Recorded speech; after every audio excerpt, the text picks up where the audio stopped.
अच्छी होती है।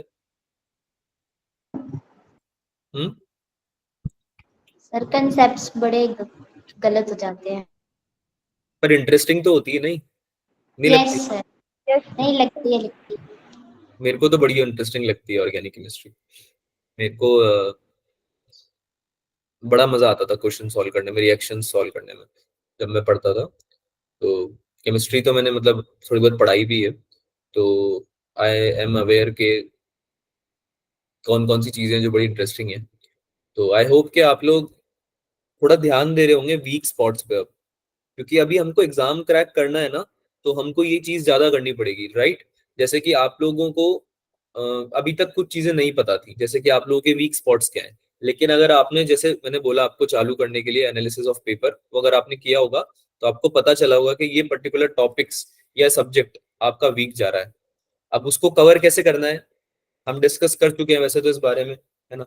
लेकिन अब तुम क्या करोगे, जैसे ही तुम्हारा सिलेबस कंप्लीट हो जाएगा, पेपर उठाना है पुराने जो हो चुके हैं ना, मेजर टेस्ट हो गया या यूनिट टेस्ट हो गया, है ना? वो सारे पीडीएफ्स एक बार फिर से लेके आओ अपने अपने टेबल पे, और उसको क्या करो, रिविजिट करो। उसमें है ना, जो जो क्वेश्चंस आपको बिल्कुल भी नहीं आ रहे हैं अभी, उनको उठाओ सबसे पहले और उनको सॉल्व करो। ठीक है? ये आपको कब करना है, जब आपका एक बार सिलेबस कंप्लीट हो जाता है। अभी आप जब मेजर टेस्ट की प्रिपरेशन करोगे, उसके लिए भी आप ये सेम चीज कर सकते हो। जो टॉपिक आपको लग रहा है कि आपको नहीं आता है, उसका पेपर उठाओ, उसके क्वेश्चन सॉल्व करो। ठीक है? 11th का तो अभी हुआ नहीं है ना, तो 11th की केस में आप अभी ये कर सकते हो कि आप मॉड्यूल से क्वेश्चन सॉल्व कर लो। मॉड्यूल के क्वेश्चन अगर आपसे सॉल्व हो गए ना, जेई वाली एक्सरसाइज को छोड़ के, जेई वाली हो जाती है तो बहुत ही बढ़िया बात है, लेकिन जेई वाली के अलावा जितने भी एक्सरसाइजेस हैं, वो सारी अगर हम सॉल्व कर पा रहे हैं, दैट मीन्स कि हमें वो टॉपिक आता है। ठीक है? ये प्रूफ हो जाएगा, प्रूव हो जाएगा अच्छे से। अब पीवाईक्यूज हम कर चुके हैं, डीपीपीज हम कर चुके हैं, मॉड्यूल के क्वेश्चन भी सॉल्व कर लिए, तो पॉसिबल ही नहीं है कि मार्क्स नहीं आए। ठीक है? तो कहीं ना कहीं आपको ही समझना है कि कहीं किसी टॉपिक में अगर मार्क नहीं आ रहा है, यार आपको या फिर आपको डिफिकल्ट फील, ऐसा लग रहा है डिफिकल्टी है। ठीक है? तो उसका रीजन यही है कि हमने enough number of questions practice नहीं किए हैं, और कोई रीजन नहीं है उसका। ठीक है? क्योंकि टॉपिक, कॉन्सेप्ट अपने आप कवर हो जाता है जब आप क्वेश्चंस करते हो। मैं फिजिक्स की बात कर रहा हूँ, वैसे ये अप्लाई केमिस्ट्री और बायोलॉजी पे भी होता है, लेकिन आप फिजिक्स के केस में तो स्पेसिफिकली जितने ज्यादा क्वेश्चन हो सकते हैं ना, उतने ज्यादा किया करो। ठीक है? अभी आपको टाइम मिल ही जाएगा 10 दिन का, तो अभी अच्छे से करना क्वेश्चन। जितना ज्यादा जो ऐसे टाइम को यूटिलाइज करता है ना जो स्टूडेंट, वही एक्सेल करता है, और उसके मार्क्स एकदम से इंप्रूव होते हैं। वरना तो फिर क्या है कि धीरे धीरे आप सोचते रहोगे कि मार्क्स क्यों नहीं बढ़ रहे हैं इतनी मेहनत के बाद भी। चालू करें फिर क्लास आज की, क्या बोलते हो? Yes, sir. Yes, sir. Okay, I'm sharing my screen. Let me know if it is visible to you guys or not.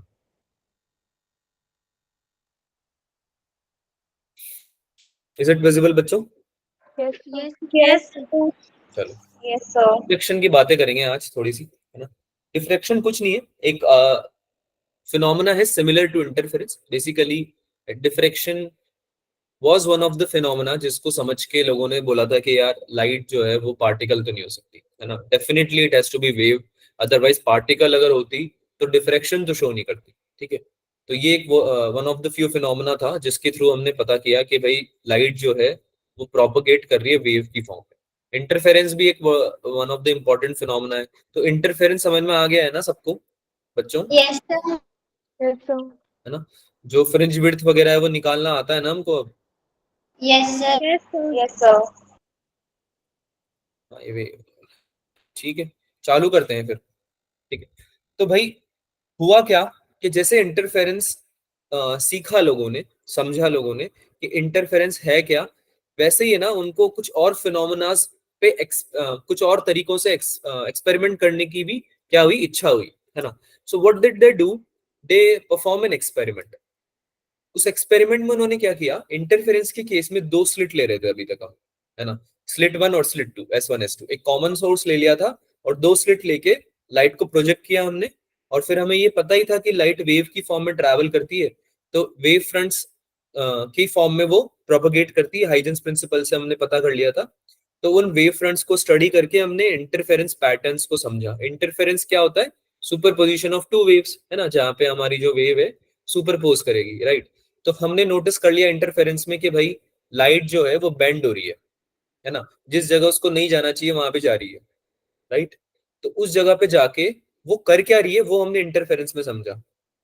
Diffraction कहाँ पे रोल प्ले करता है, डिफ्रेक्शन कहाँ पे आया, जब हमने क्या किया, गलती से हुआ या जानबूझ के किया, ठीक है वो नहीं पता, लेकिन हुआ क्या कि एक शार्प ऑब्जेक्ट के आगे जब लाइट को प्रोजेक्ट किया गया, शार्प ऑब्जेक्ट मतलब समझते हो, जैसे कि ये पेन है, तो इसका जो टॉप एज है और जो बॉटम एज है वो सेम है क्या, No. No sir. दिख रहा होगा, No, sir.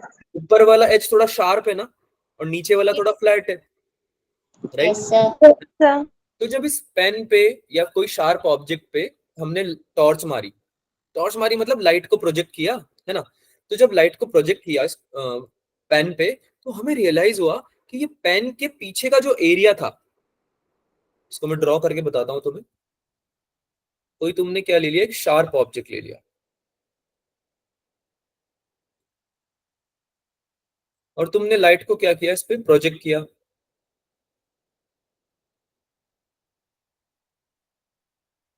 ठीक है।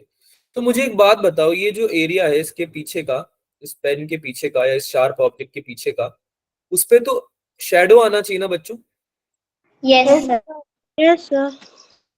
है ना, इस पूरे एरिया Yes, में जो sir. इसके पीछे आएगा इस पे तो शेडो आना चाहिए, अभी तक तो बचपन में यही पढ़ते आ रहे हैं ना हम, इनफैक्ट हमने देखा भी है ये, है ना। लेकिन क्या हमने सही में कीनली ऑब्जर्व किया, क्या हमने सही में उतने ध्यान से देखा है, आंसर है नहीं। क्यों, क्योंकि ऐसा नहीं होता। जितना एरिया ये पेन का है ना, उसके पीछे वाली स्क्रीन पे अगर आप डिफ्रेक्शन पैटर्न स्टडी कर रहे हो, तो आप उसके वाले पीछे वाली स्क्रीन पे देखोगे कि पूरे एरिया में जितना पेन का एरिया है, जितनी पेन की लेंथ है, उसमें शैडो रीजन नहीं आ रहा था, यानी कि वो शैडो रीजन का डिस्प्लेसमेंट हो गया था, या शैडो रीजन छोटा हो गया था या फिर चेंज हो गया था। ऐसा क्यों हुआ? अगर लाइट पार्टिकल होती या लाइट रेस की फॉर्म में ट्रैवल करती जैसे हम पढ़ते हुए आ रहे थे अभी तक, तो वो सीधी जाती, यस सर। है ना। लेकिन सिंस हमने ये पता करना चालू कर दिया था कि लाइट एक वेव की फॉर्म में ट्रैवल करती है, तो हमको ये समझने में ज्यादा टाइम नहीं लगा कि लाइट डेफिनेटली बेंड हो रही होगी क्या हो रही होगी बच्चों, बेंड। Bend. तो होता क्या है कि यहां से लाइट होती है बेंड ऐसे, है ना, और ये वाला जो एरिया है, ये वाला एरिया, यहाँ पे भी आपकी लाइट क्या करती है, इल्यूमिनेट करती है ना। इल्यूमिनेट बोलना नहीं चाहिए क्योंकि यहाँ पे फ्रिंजेस बनेगी, बट ये शैडो रीजन नहीं आने वाला, ठीक है। इसको मैं यहाँ पे ये लिख देता हूँ, इल्यूमिनेशन से तुम क्या थोड़ा कंफ्यूज हो जाओगे बाद में। मेरी स्क्रीन फ्रीज हो गई है शायद, आप लोगों को दिख रही है क्या स्क्रीन बच्चों? Yes, sir. Yes sir. Okay, तो ये वाला जो पोर्शन था ना यहाँ पे, नो शैडो रीजन, यानी कि यहाँ पे कोई शैडो बना ही नहीं, जबकि बनना चाहिए था टेक्निकली तो, है ना। और इसके नीचे वाले पार्ट में, ये वाले पार्ट में, यहाँ पे बना शैडो रीजन, यानी कि शैडो रीजन क्या हो गया, डिस्प्लेस हो गया। और ऐसा क्यों हुआ बच्चों, why did it happen? Bending of light. Action. हाँ, क्योंकि लाइट बेंड हो गई, लाइट क्या हो गई, Bend. बेंड। बेंड हो गई, है ना। बिकॉज लाइट एक वेव की फॉर्म में ट्रैवल करती है, तो ऑब्वियसली डेफिनेटली क्या हुआ होगा, ये शार्प ऑब्जेक्ट पे जब लाइट इंसिडेंट हुई होगी, तो वेव, यहां से इसने सेकेंडरी वेवलेट्स बनाना चालू किया होगा, है ना, वेव फॉर्म्स बनानी चालू होंगी, वेव फ्रंट्स बनाना चालू किया होगा। तो ये वेव फ्रंट्स तो बैंड लाइट को बैंडिंग मतलब लाइट की बैंडिंग जस्टिफाई कर देंगे ना, अपनी जहाँ पे इसको प्रोजेक्ट होना चाहिए था यहाँ पे होना चाहिए था वैसे तो, लेकिन ये थोड़ा नीचे की तरफ भी क्या हुई, लाइट प्रोजेक्ट हुई, और वहां पे भी आपको शैडो नहीं देखने को मिली, यानी कि लाइट वहां तक भी पहुंच गई आपकी, है ना। तो ये जो बेंडिंग ऑफ लाइट होती है ना शार्प ऑब्जेक्ट से, शार्प ऑब्जेक्ट्स की बात हो रही है यहाँ पे, शार्प, इसको ही हम क्या बोलते हैं, डिफ्रैक्शन। क्या बोलते हैं इसको हम, Diffraction. डिफ्रैक्शन, ठीक है। जैसे कि अब यहाँ पे आप देख सकते हो, हमको बेंडिंग ऑफ लाइट करनी है, तो हमने दो स्लिट की जगह एक स्लिट ले लिया, क्या ले लिया, यहाँ पे वन स्लिट ले ली एक, ठीक है।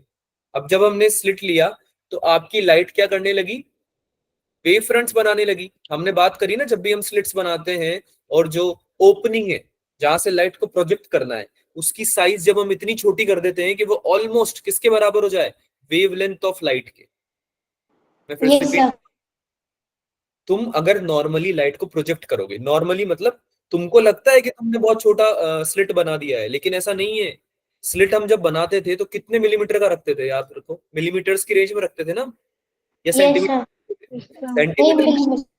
सेंटीमीटर इतना सा होता है, इतना सा, 1 सेंटीमीटर इतना सा होता है ना। हम तो उससे भी यस। छोटा ले रहे हैं, मिलीमीटर्स में ले रहे हैं हम, है ना, या उससे भी छोटा मान लो। तो ऐसे केस में इतनी छोटी ओपनिंग पे जब आप लाइट को प्रोजेक्ट करते हो तो लाइट वेव फ्रंट्स बनाने लगती है, वेवलेट्स बनाने लगती है, क्योंकि लाइट की वेवलेंथ ऑलमोस्ट उतनी ही हो जाती है, मतलब लाइट की वेवलेंथ के ऑलमोस्ट उतना ही आप साइज का, डिस्टेंस का, है ना, आप क्या रख लेते हो, ओपनिंग लेते हो, ठीक है। तो जब ऐसा होता है तो लाइट बनाने लगती है वेवलेट्स, वेव फ्रंट्स, और जब लाइट वेव फ्रंट्स बनाने लगेगी तो लाइट क्या करेगी, बेंड करेगी। क्या करेगी बच्चों, बैंड। बेंड करेगी, और जहां नहीं जाना चाहिए उसको वहां भी जाएगी। बात समझ में आई? ठीक है, इसको आगे और थोड़ा सा समझेंगे, लेकिन अभी तो हम वाईडीएससी की बात करते हैं। वाईडीएससी में भी हमने सेम चीज पढ़ी थी क्या, कंस्ट्रक्टिव इंटरफेरेंस और डिस्ट्रक्टिव इंटरफेरेंस, है ना। Yes sir. यानी कि ये वेव फ्रंट्स जब आगे जाएंगे तो ये सुपरपोज भी करेंगे, इंटरफेयर भी करेंगे ना आगे जाके, ये जब वेव फ्रंट्स यस निकल सर। जाएंगे। तो जिस पॉइंट पे कंस्ट्रक्टिव इंटरफेरेंस होगा वहां पे क्या बन जाएगा, व्हाइट स्पॉट, है ना। Yes sir. और जिस जगह पे डिस्ट्रक्टिव हो जाएगा वहां पे क्या बन जाएगा, dark spot. Dark dark spot. ठीक है, यही पढ़ा था हमने भी, यानी कि Yes. वाईडीएससी में भी यही पढ़ा था। अब यहाँ पे हम एक स्लिट से करते हैं, सिंगल स्लिट से कर रहे हैं अभी, है ना। तो ये डिफरेंस क्या है और सिंगल स्लिट से कैसे हो रहा है, ये सब पढ़ते हैं आगे, ठीक है। थोड़ा बहुत उसको समझने का ट्राई करते हैं, डिफ्रैक्शन को, ठीक है। तो यहाँ पे हमने क्या किया, पहले तो हम पुरानी चीज डिस्कस करते हैं। पुराना, जब हम डबल स्लिट को लेने वाले थे, जब हम डबल स्लिट लेते थे, यहाँ पे एक सोर्स लेते थे, राइट, जिससे हम लाइट यस सर। प्रोजेक्ट कर देते, है ना। लाइट को प्रोजेक्ट किया, अब ये लाइट आगे जाके स्लिट पे गई, यहाँ गई, यहाँ गई, स्लिट पे गई, है ना, सब जगह जारी होगी, पूरा एरिया कवर करेगी। जब ये इन दोनों स्लिट्स पे गई बच्चों, तो इसने क्या बनाना चालू कर दिया, wave fronts. Second. Yes sir. यहाँ से वेव फ्रंट्स बनाना चालू किया ना इसने, ऐसे, है ना, यस इसने भी चालू कर दिया वेव फ्रंट्स बनाना, है ना। इसी पॉइंट पे जाके मिलेंगे भी, सही है। तो हमने एक स्क्रीन लगाई यहाँ पे ताकि हम देख सकें कि कैसे ये पैटर्न ऑब्जर्व हो रहा है, कहाँ पे लाइट जो है वो फॉल कर रही है, कैसे कर रही है ना। तो हमको रियलाइज हुआ कि भाई ये जो सेंटर पार्ट था, ये जो सेंटर पार्ट था, कायदे से तो इसके आगे जाके एक शैडो बनना चाहिए था। Yes, sir. क्या बात समझ में आ रही है मेरी? Yes, sir. Yes sir. Suppose to be shadow region. ये- ये तो बहुत ही कॉमन सेंस की बात है कि अभी तक हम जब पढ़ते आ रहे हैं, मतलब उस हिसाब से कि भाई अगर तुम किसी चीज को सामने रख दोगे, है ना, जैसे तुमने इसको सामने रख दिया, इस ऑब्जेक्ट को सामने रख दिया, और इसके पीछे से ऐसे लाइट मारोगे, तो ये रिमोट के पीछे वाला एरिया, वहां पे तो अंधेरा रहना चाहिए ना, Yes, sir. Yes sir. shadow बनना चाहिए ना, परछाई बननी चाहिए उसके पीछे, तो है ना। तो ये जो सेंटर वाला पार्ट था, ये जो सेंटर वाला पार्ट था, इसको मैं थोड़ा दूसरे कलर से बनाता हूँ, ये वाला पार्ट, है ना, इसके सामने तो क्या होना चाहिए था बच्चों, शैडो बनना चाहिए था। लेकिन क्या ऐसा होता है क्या? ऐसा बिल्कुल नहीं होता। जबकि क्या होता है, यहाँ पे लाइट बेंड हो जाती है और इस जगह पे आके S1 और S2 दोनों पॉइंट से इस जगह पे आके सेंट्रल मैक्सिमा बना देती है, सेंट्रल ब्राइट क्या बना देती है इस पॉइंट पे, सेंट्रल मैक्सिमा। है ना, सेंट्रल ब्राइट या सेंट्रल मैक्सिमा बना देती है, राइट। इनफैक्ट सबसे ज्यादा उजाला ही उस जगह होता है। क्या होता है वहां पे सबसे ज्यादा, इल्यूमिनेशन, उजाला। है ना, क्योंकि यहाँ पे क्या हो जाता है, पाथ डिफरेंस जीरो हो जाता है ना, डेल्टा एक्स जीरो हो जाता है Yes, sir. है ना, यस जितना सर। चलता है उतना ये रास्ता चलता है ना, दोनों पाथ जब बराबर चलते हैं तो डेल्टा एक्स जीरो हो जाता है। डेल्टा एक्स जीरो हो जाता है तो वहां पे सबसे ज्यादा बड़ा मैक्सिमा बनता है ना। जो ब्राइट होती है, ब्राइट फ्रिंज की भी हम बात करें, सबसे बड़ी वहीं बनती है ना, सेंट्रल ब्राइट बनती है वहां पे, ठीक है। विच वॉज वेरी एब्सर्ड, क्योंकि जिस जगह पे हम अंधेरा एक्सपेक्ट कर रहे थे उस जगह पे तो सबसे ज्यादा उजाला आ गया। तो डेफिनेटली ऐसा हुआ है कि भाई लाइट बैंड हुई है, यानी कि वेव तो है लाइट, है ना, लाइट वेव की फॉर्म में ट्रैवल तो डेफिनेटली करती है। ये हमने पढ़ा था अभी तक किस चीज में, डिफ्रेक्शन। हाँ, YDSC में Young's double Young's slit experiment. तो ये जो बेंडिंग ऑफ लाइट है ना शार्प ऑब्जेक्ट से, शार्प ऑब्जेक्ट से बोल लो या ओपेक ऑब्जेक्ट बोल लो, इसी को हम बोलते हैं क्या चीज, डिफ्रैक्शन बोलते हैं। ठीक है, सो व्हेन, अभी तक हम क्या पढ़ रहे थे, when light strikes an opaque object it bends on the corners of object and enters the shadow region. इसको यहाँ पे लिख लो। अभी मैं जो जो बता रहा हूँ ना उसको नोटबुक में नोट करते रहना। लिख लो, it strikes on opaque object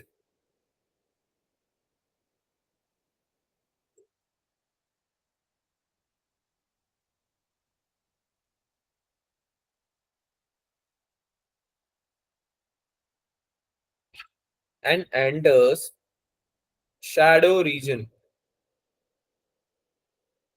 यही तो हो रहा है, जो शैडो बनना चाहिए था सेंटर में, वहां पे जाके चली एंटर कर गई ना वो, है ना, और वहां पे क्या बना दिया उसने, मस्त वो बना दिया सेंट्रल मैक्सिमा। ठीक है, तो लाइट स्ट्रेट लाइन में तो ट्रैवल नहीं कर रही है, ये बात समझ में आई। Yes, sir.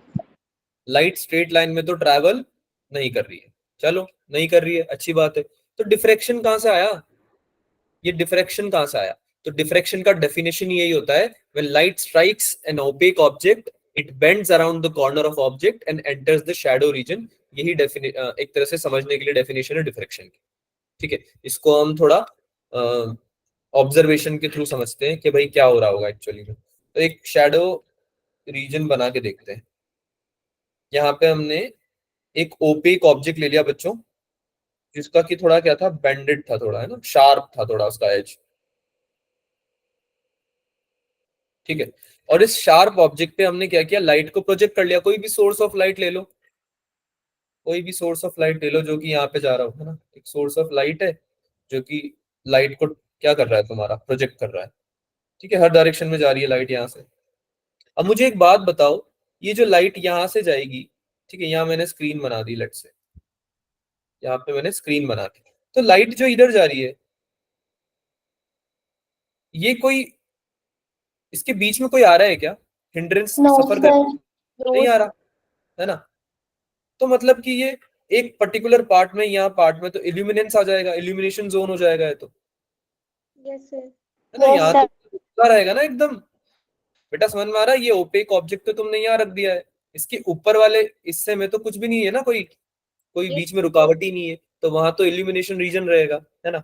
लेकिन जब लाइट स्ट्राइक Yes, करी sir. इस पे, शार्प ऑब्जेक्ट पे, तो लाइट ने थोड़ा सा बेंडिंग दिखाई, इधर भी बेंड हुआ और इधर की साइड भी बेंड हुई लाइट। ठीक है, और जब ये बेंडिंग हुई लाइट की, तो इसने क्या किया, अपने शैडो रीजन को डिस्प्लेस कर दिया।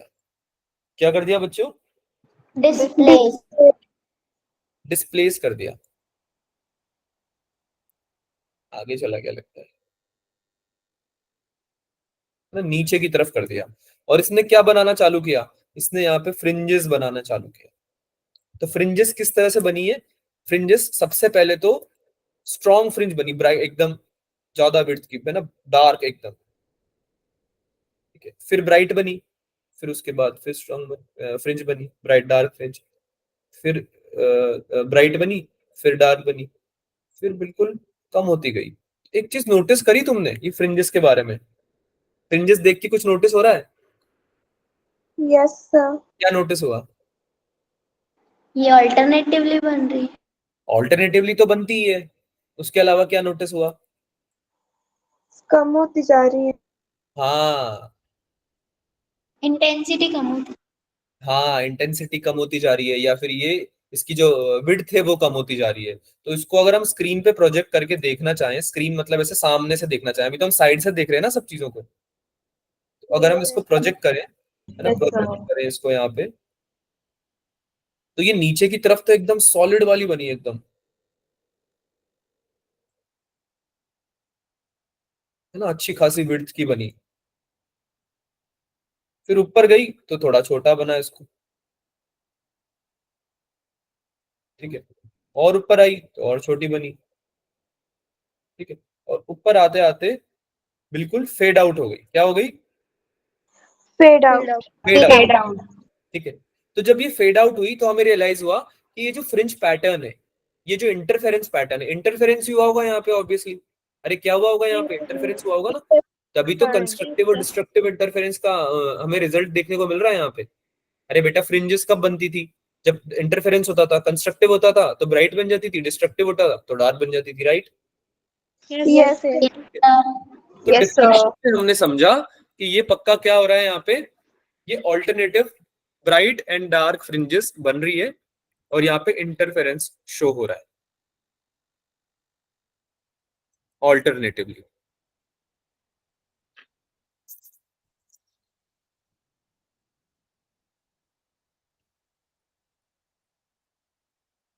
ठीक है, तो ये एक और ऑब्जर्वेशन हमने देखी और हमको रियलाइज हुआ कि भाई diffraction definitely bending of light की वजह से हो रहा है और हमारी जो लाइट है वो स्ट्रेट लाइन में तो ट्रैवल नहीं करने वाली। ठीक है, इसी एक्सपेरिमेंट को हमने किया एक सिंगल स्लिट के साथ में। अभी तो हमने एक ओपेक ऑब्जेक्ट लगा दिया था, है ना, अब हमने एक स्लिट लगा दी, उसके थ्रू भी बेंडिंग हो सकती है ना। शार्प एजेस रख दी हमने स्लिट के बीच में। अरे समझ में आ रहा है क्या बोल रहा हूं मैं? Yes, sir. Yes, sir. देखो एक बना के दिखाते हैं तुमको। कहाँ बनाए, कहाँ बनाए, यही बना देते हैं।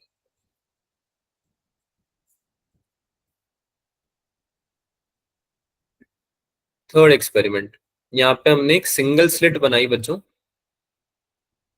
है ना, और इसके थोड़े शार्प एजेस रख दिए इधर, है ना, शार्प एजेस रख दिए, शार्प एजेस।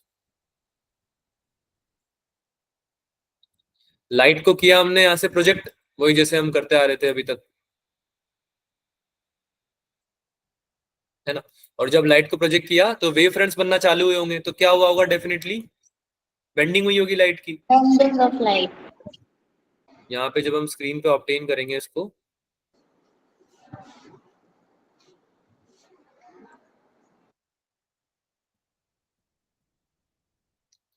तो लाइट क्या हुई है? बेंड हुई है। बेंड हुई है। ठीक है, इसके सामने, बिल्कुल जस्ट सामने इस जगह पे, यहाँ क्या बनने वाला है बेटा? क्या यहाँ पे Central maximum. Central bright. Central bright बनने वाला है ना यहाँ पे, Yes, sir. Yes sir. है ना, ब्राइट, एकदम ब्राइट, सेंट्रल ब्राइट वाला एरिया हो गया ये। ठीक है, और जैसे ही हमने देखा, अच्छा ये पूरा नहीं है, जितनी स्लिट का वो है ना विड्थ, उतने विड्थ पे बनेगी सेंट्रल ब्राइट। Okay, sir. यहाँ पे बनेगा एकदम, बिल्कुल एकदम ब्राइट, ज्यादा इल्यूमिनेशन होगा ना बेटा यहाँ पे, क्योंकि विड्थ। एक बात बताओ, अगर तुम्हारी एक स्लिट है तो जो लाइट यहाँ से सीधी पास करने वाली है, ऐसा थोड़ी है लाइट पास ही नहीं करती है। वेव फ्रंट्स अगर बनेंगे यहाँ से, तो अगर ये और डायरेक्शन में जा रहे हैं तो ये सामने भी तो जा रहे हैं बेटा, है ना। Yes sir. इनफैक्ट जो इधर उधर जा रहे हैं, इधर इधर उधर जो जा रहे हैं, उनकी तो इंटेंसिटी कम होती जाएगी, Yes, sir. लेकिन जो एकदम स्ट्रेट लाइन में ट्रैवल कर रहे हैं उनकी इंटेंसिटी कम क्यों होगी? जब वो किसी से टकरा ही नहीं रहे, तो जब उनका इंटरफेरेंस किसी से हो ही नहीं रहा है तो। अरे इंटरफेयर वर्ड का मतलब समझते हो ना तुम लोग? इंटरफेयर मत करो इस काम में, यस सर। किसी की बातों में इंटरफेयर मत किया करो। इसका मतलब क्या होता है कि आप रोको मत, किसी को टोको मत, ये होता है ना। तो दो वेव फ्रंट्स जब मिलते हैं तो इंटरफेयर करते हैं। अरे बात समझ में आ रही है इंटरफेरेंस कहाँ से आया? Yes Yes, yes sir. Sir.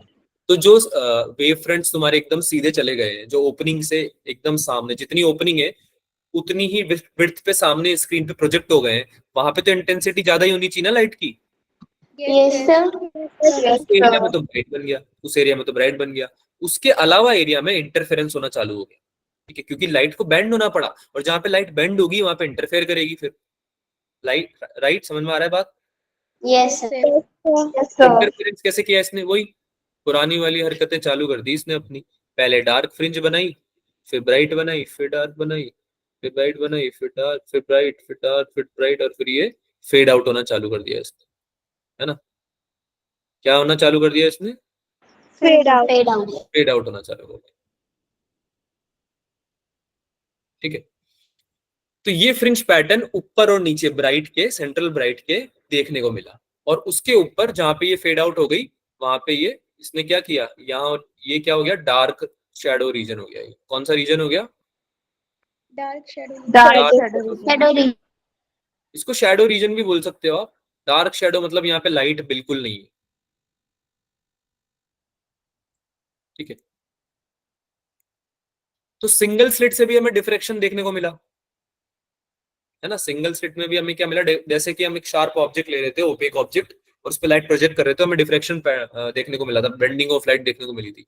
वैसे हमें स्लिट में भी देखने को मिली, है ना। उसमें भी हमारा इंटरफेरेंस पैटर्न आया। इनफैक्ट जब हमने एक ओपेक ऑब्जेक्ट लिया तो तुम्हारा जो इंटरफेरेंस पैटर्न आया वो एक ही उस पर आया, लेंथ पे। लेकिन जब हमने एक स्लिट ले ली तो हमको इंटरफेरेंस पैटर्न ऊपर भी और नीचे भी दोनों तरफ देखने को मिला, राइट। समझ में आई बात? Yes, sir. Yes, sir. Yes, sir. चलो अब थोड़ा समझने का ट्राई करते हैं कि कैसे हम इसको मैथमेटिकली अप्लाई कर सकते हैं। अभी तक तो हमको ये समझ में आ गया कि भाई हो क्या रहा था, है ना। लेकिन अब इसको थोड़ा बहुत समझना भी पड़ेगा ना कि कैसे मतलब इसको यूज किया जा सकता है, राइट। चलो तो समझते हैं इसको। हमने क्या किया, सेम चीज जो हमने डबल स्लिट में करी थी उसी चीज को यहाँ पे अप्लाई किया। हमने क्या किया, एक स्लिट ले ली, है ना, एक स्लिट ले लिया और वहां से हमने प्रोजेक्ट किया उस पॉइंट को जहां पे इंटरफेरेंस हो रहा होगा, है ना। पी पॉइंट याद आ रहा है, P point. Yes, sir. Yes, sir. तो लेट्स से कि ये थीटा एंगल बना रहा होगा बच्चों, तो ये ऊपर वाला पॉइंट भी थीटा एंगल बनाएगा, नीचे वाला भी थीटा एंगल बनाएगा, है ना। पैरेलल रेज मान के चल रहे थे ना हम स्मॉल एंगल के लिए। Yes, sir. अरे Yes, ये sir. स्मॉल डी जो था ये बहुत छोटा था ना, तो अब डी पहले क्या था याद करो, पहले दो स्लिट्स के बीच का डिस्टेंस था डी। Yes, sir. ये अभी हमने सिंगल स्लिट लिए तो इसको लेट से कोई भी डिस्टेंस ले लेते, ए ले लिया जैसे कि हमने, ठीक है। तो जो डी था ना पहले वो अब ए बन गया है बेसिकली, और कुछ नहीं। स्लिट्स के बीच का डिस्टेंस, स्लिट्स के बीच का डिफरेंस बन गया है आपका ए, ठीक है। अब यहां से हमको समझना पड़ेगा कि पाथ डिफरेंस कैसे निकालना है। तो पाथ डिफरेंस को वो थोड़ी कि बदल जाएगा, जो हम पहले पढ़ रहे थे वही होगा। पाथ डिफरेंस कैसे निकालेंगे भाई? Delta phi is equals to k into delta x करके। ये तो डेल्टा फाइव तो फेज डिफरेंस था ना बच्चा। हाँ जी। ये देखो एक पॉइंट पी है तुम्हारा, इस पॉइंट पे तुमने क्या किया, लाइट को प्रोजेक्ट किया, ठीक है। तो तुम्हारा ऊपर वाला पॉइंट, टॉप मोस्ट पॉइंट भी ऑलमोस्ट पैरेलल ही होगा इस पॉइंट पे, है ना, ठीक है। और ये वाला S2P जो जा रहा था वो भी यहाँ पे ऑलमोस्ट पैरेलल रे बनेगा जब हम कैलकुलेशन करेंगे। लेकिन एक्चुअली में तो कुछ ना कुछ तो पार्ट डिफरेंस होगा ही सही। अगर इस पॉइंट को ए ले लेते हैं और इस पॉइंट को बी ले लेते हैं और ये बीच में स्लिट है, इसको मैं ना स्लिट के लिए रब कर देता हूँ ताकि तुम्हें समझ में आ जाए कि ये स्लिट है, वरना तुम्हें समझ में नहीं आएगा। ये सेंटर में गैप है ना, स्लिट है क्योंकि ये, हाँ भाई। तो ये ए पी और बी पी इन दोनों के बीच में कुछ तो पाथ डिफरेंस होगा ना बेटा। Yes, sir. तो ये पाथ डिफरेंस कैसे निकालेंगे, इस पे Yes, परपेंडिकुलर sir. जैसे पहले डालते थे। अरे हाँ ना यार, हाँ ना Yes, बोलो। sir. Yes, Yes, sir. sir. हाँ तो ये परपेंडिकुलर जब हम डालने वाले हैं तो ये वाली लेंथ तो ए है, हमने ली है स्लिट के बीच की डिस्टेंस, है ना, जो स्लिट का बेसिकली लेंथ है, गैप है ना। और ये हमारा थीटा है, ये सारे एंगल थीटा है Yes, ना, sir. Yes, sir. ठीक है। तो मुझे एक बात बताओ, ये जो पाथ डिफरेंस आने वाला है ये अभी भी कितना आने वाला है? अगर ये एंगल हमारा ए थीटा हो गया, ये वाला एंगल थीटा हो गया, तो ये ट्राइंगल ऐसे ही तो बनेगा, है ना। इसमें ये 90 डिग्री है, ये वाला एंगल थीटा है। नहीं समझ में आया बेटा? समझ में आया या नहीं आया? सर एक आया बार है सर। क्या? एक बार फिर से बता दो। ये तुम्हारा ए पॉइंट था, ये तुम्हारा बी पॉइंट था, ठीक है। तुमने बोला कि सर यहां से अगर मैं पी पॉइंट पे जहां पे इंटरफेरेंस हो रहा है वहां पे मैं अपना प्रोजेक्ट कर रहा हूँ लाइट वेव और फिर बी पॉइंट से कर रहा हूँ, है ना। लेकिन ये जो एपी बन रहा है, ए से पी तक जा रहा है आपका वेव जो जा रही है, और बी से पी तक जा रही है, इन दोनों के बीच में कुछ तो पाथ डिफरेंस आने वाला है ना। इनके दोनों के रास्ते सेम नहीं है एग्जैक्ट, है ना। तो जो पाथ डिफरेंस है उसको कैसे निकालते थे हम? यहाँ पे परपेंडिकुलर डाल देते थे क्या? Yes, sir. ठीक है। Yes, sir. तो ये वाला डिस्टेंस जो होगा, ये वाला, ये याद करो कितना आ रहा था, डी साइन थीटा आ रहा था क्या? Delta. Yes. Oh, decent. बेटा ये तो कराया हुआ है ना ADSC में, भूल गए क्या? यस तो सर। सर तो यहाँ पे अगर D की जगह A है तो ये कितना आ जाएगा? A sin ए थीटा आ जाएगा। sin theta. अरे D क्या था? डिफरेंस बिटवीन द स्लिट्स ही तो था, यस सर। है ना? तो यहाँ पे A sin थीटा आ जाएगा, तो यानी कि तुम्हारा डेल्टा एक्स पाथ डिफरेंस कितना आ रहा है? A A sin sin theta आ रहा है। थीटा। कोई डाउट इसमें? No sir. तो साइन थीटा की वैल्यू, अच्छा, तो A sin थीटा आ गया तुम्हारा पाथ डिफरेंस। कूल, बढ़िया बात है। अच्छा याद करो, डेल्टा एक्स n लैम्डा के बराबर आ रहा था क्या? Yes sir. Yes sir. है ना? डार्क के लिए अगर हमको यहाँ पे बनाना है तो हम देखेंगे कि पहली डार्क फ्रिंज जो बनेगी occurs at a point where जो हमारा पाथ डिफरेंस है वो आएगा लैम्डा के बराबर। अब यहाँ पहला निकाल रहे हैं हम, वरना n लैम्डा लिखते थे, पहला निकाल रहे हैं ना तो n की जगह 1 रख दिया मैंने। तो पहले डार्क के लिए या पहले मिनिमा के लिए, फॉर फर्स्ट मिनिमा,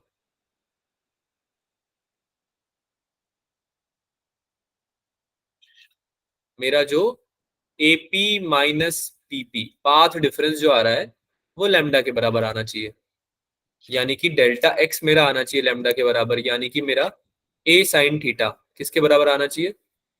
लैम्डा। तो मेरा साइन थीटा का वैल्यू कितना आ जाएगा? लैम्डा अपॉन A आएगा क्या? Yes sir. तो थीटा अगर बहुत ज्यादा छोटा हुआ, if theta will be very small which it is, right? अरे थीटा तो बहुत छोटा होता है ना, जब तुमने बहुत ही छोटा डिस्टेंस लिया है A और B के बीच में, तो थीटा तो बहुत छोटा होने वाला है। तो उस केस में साइन थीटा को ऑलमोस्ट इक्वल्स टू थीटा लिख सकते हो क्या? Yes sir. तो यहाँ पे थीटा जो आएगा फर्स्ट वाला, फर्स्ट मिनिमा, फर्स्ट डार्क बनाएगा तुम्हारा, वो बना देगा लैम्डा बाय A पे। ठीक है, ये तुम्हारा बना एंगुलर पोजीशन। ये क्या है? ये तुम्हारी angular position. Angular position, angular position है ये आपकी। ठीक है, थीटा को आप क्या बोलोगे? Angular position of first minima या फर्स्ट डार्क, एक ही बात है, कुछ भी बोल लो। ठीक है, अब अगर मुझे सेकंड चाहिए तो मुझे n टाइम से मल्टीप्लाई कर देना पड़ेगा। बात समझ में आ रही है? Yes sir. हाँ तमन बोलो। सर बट हमारे मतलब मिनिमा में तो डिस्ट्रक्टिव इंटरफेरेंस होती थी ना, तो हाँ उसमें हमारा पाथ डिफरेंस एन लैम्डा थोड़ी होता था।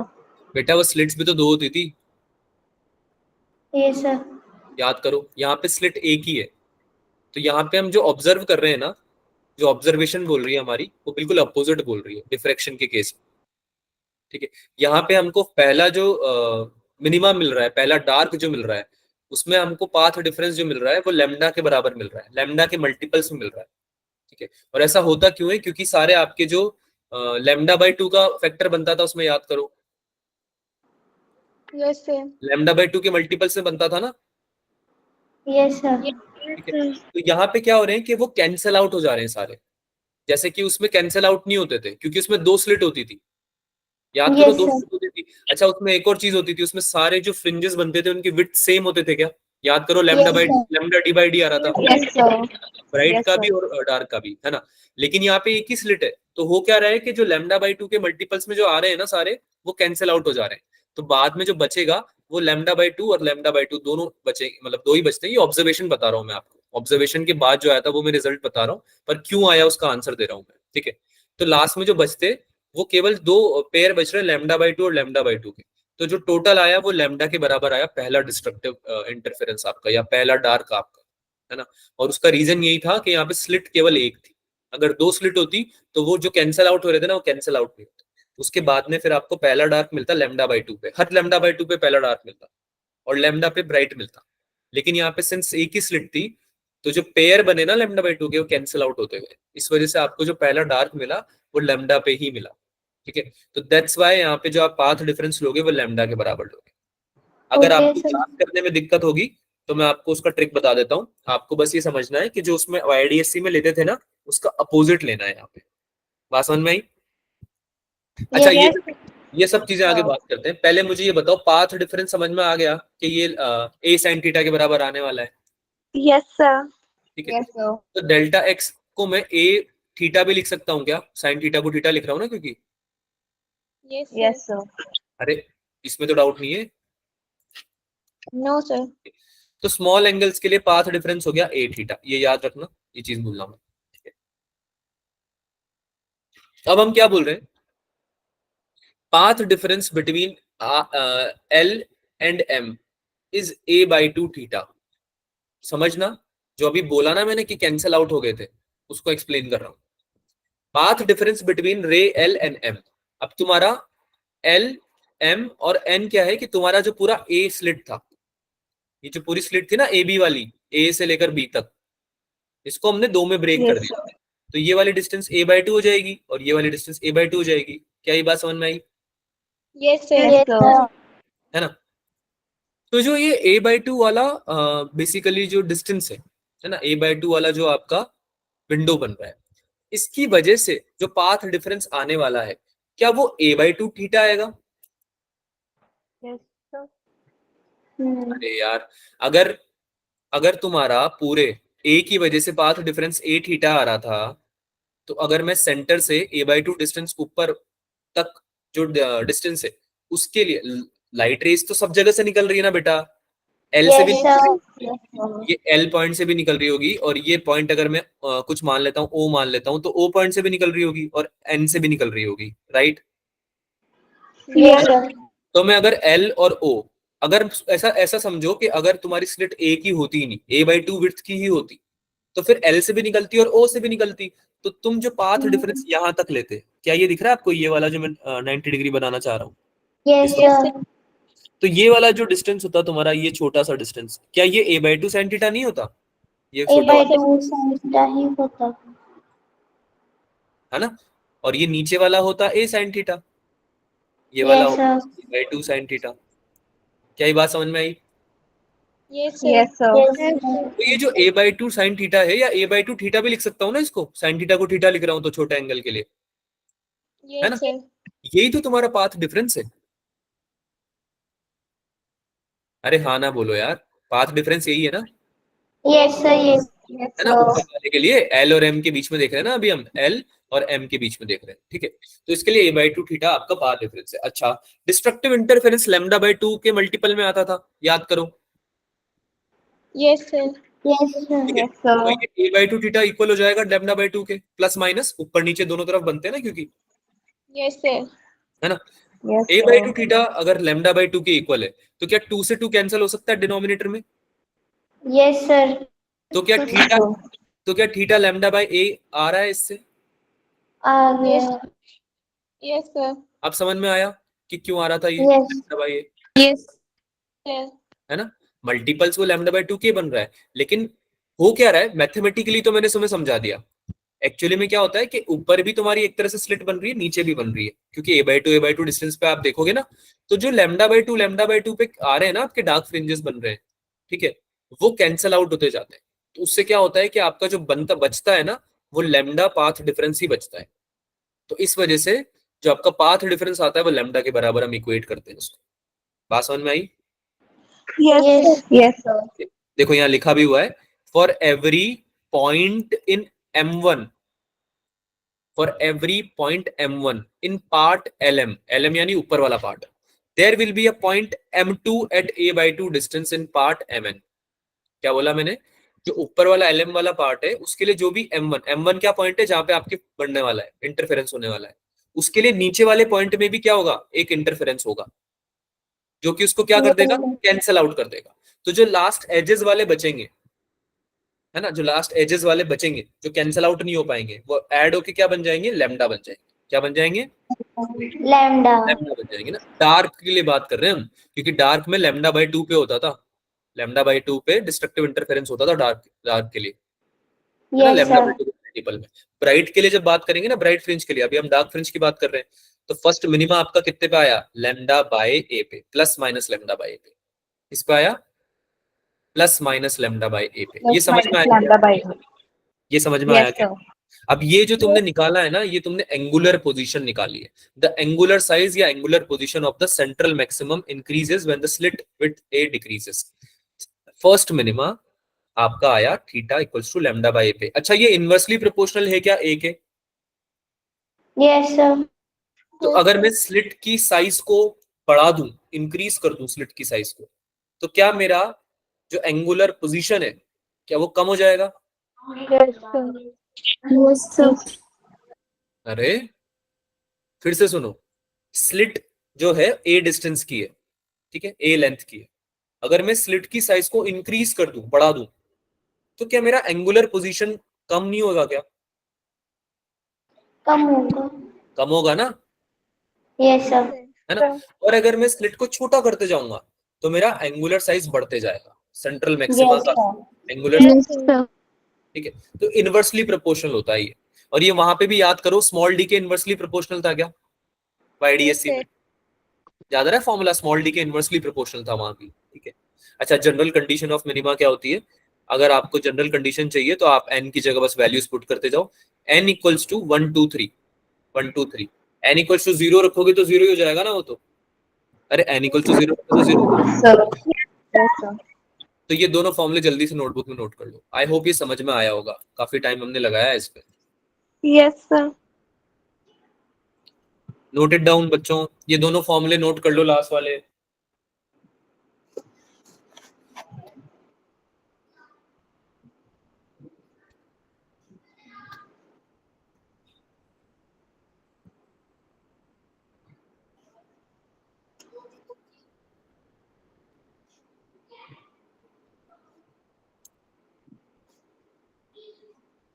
हो गया नोट?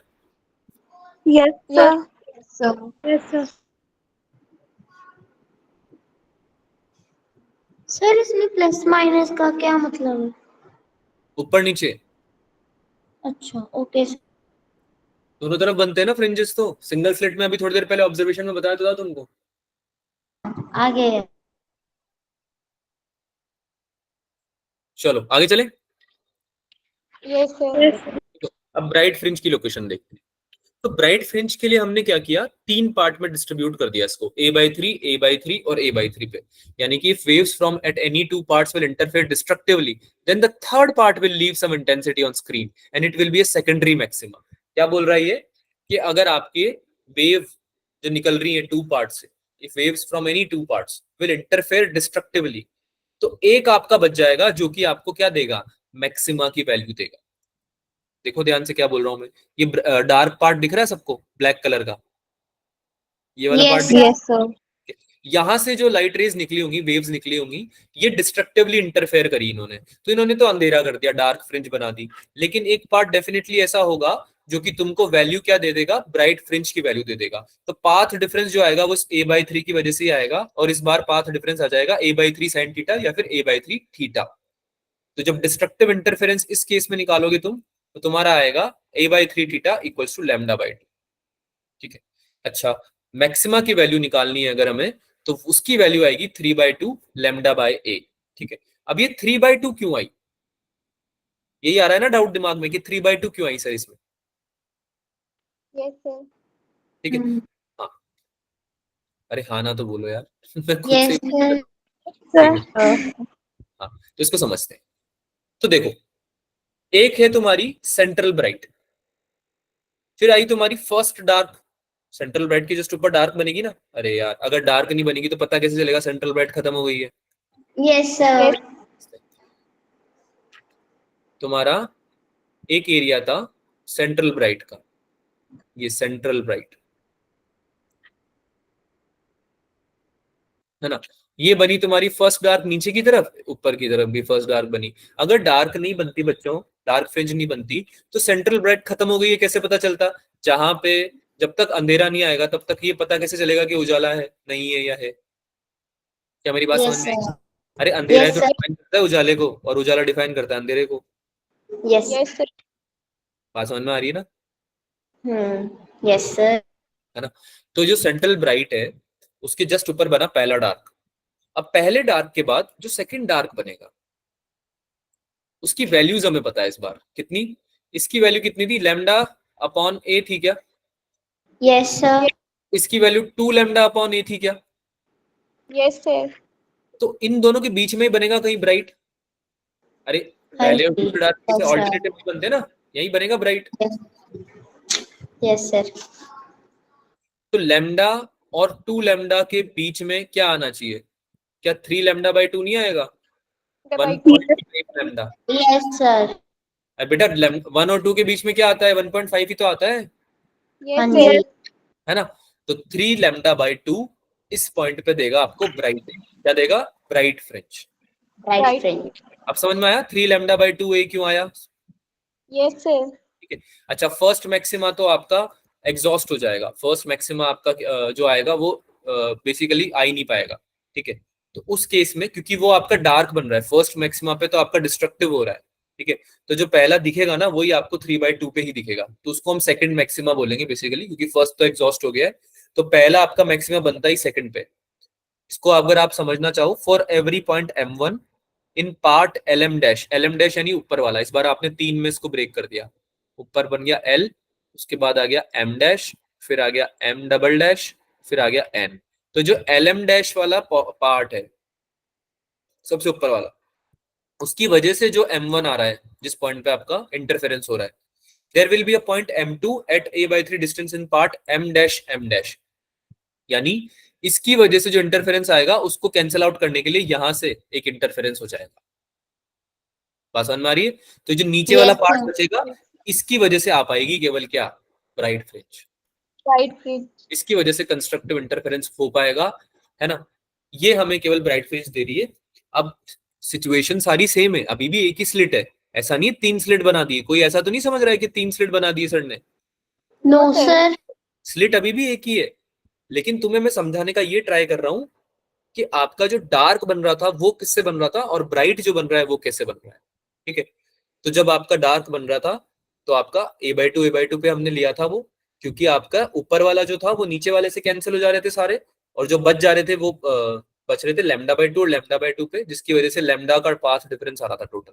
और यहाँ पे आ रहा है आपका पाथ डिफरेंस कितना कितना आ रहा है? A/3. a/3 थीटा का। थीटा। क्योंकि बाकी के आपके क्या हो जा रहे हैं? कैंसिल आउट हो जा रहे हैं, अगेन डार्क बना रहे हैं, डिस्ट्रक्टिव इंटरफेरेंस कर रहे हैं, जबकि हमको क्या चाहिए? ब्राइट फ्रिंज चाहिए। ठीक है। तो ये समझ में आया सबको?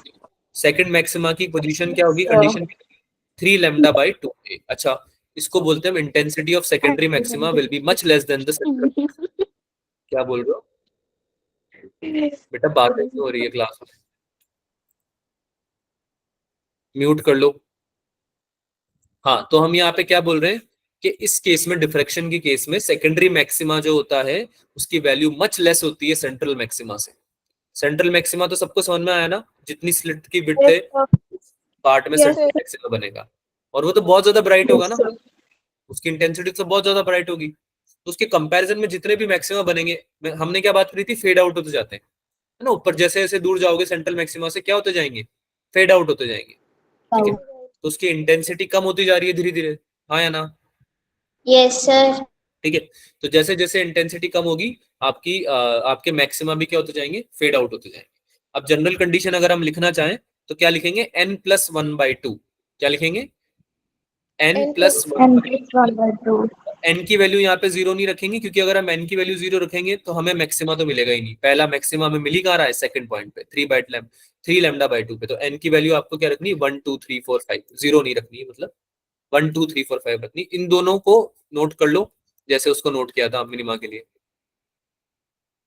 Please note it down in your notebooks.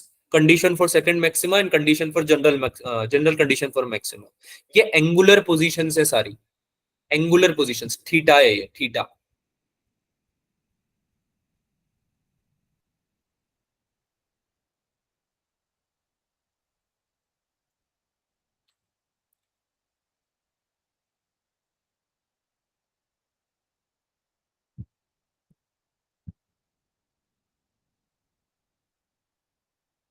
आगे चलें। Yes, sir. Yes, sir. अच्छा, इंटेंसिटी वेरिएशन समझते हैं। अभी हमने क्या बोला कि सेंटर पे जो हमारा बन रहा है वो तो सेंट्रल ब्राइट बन रहा है। क्या बन रहा है वो? Central side.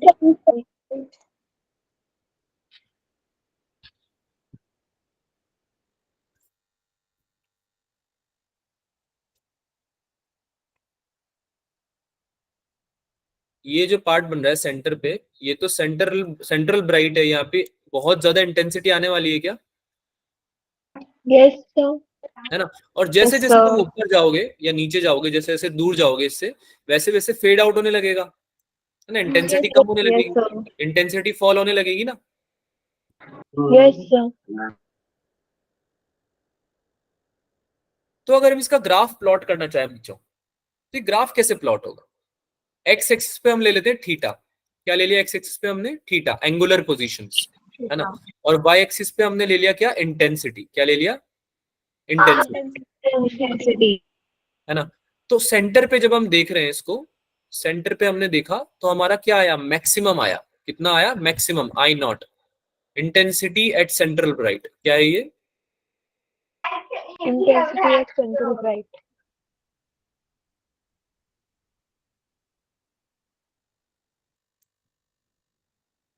और फिर हम जब दूर गए तो हमने देखा कि बहुत ही फेड आउट, बहुत ही फेड आउट हो गया आपके, इंटेंसिटीज बहुत कम हो गई है, ठीक है। जैसे कि यहाँ पे देखो, पहला डार्क कहाँ बन रहा था, लैम्डा बाई ए पे बन रहा था क्या, Yes, sir. अरे first dark lambda by A Yes, पे, sir. डिस्ट्रक्टिव इंटरफेरेंस हो रहा था इस जगह पे। Yes, sir. तो इस जगह पे ध्यान से देखो, क्या लैम्डा बाई ए इस डायरेक्शन में भी और इस डायरेक्शन में भी एक्स एक्सिस को टच कर रहा है क्या, ये देखो, Yes, sir. एक्स एक्सिस को टच करने का मतलब क्या है, ग्राफ अगर एक्स एक्सिस को टच कर रहा है उसका मतलब क्या है,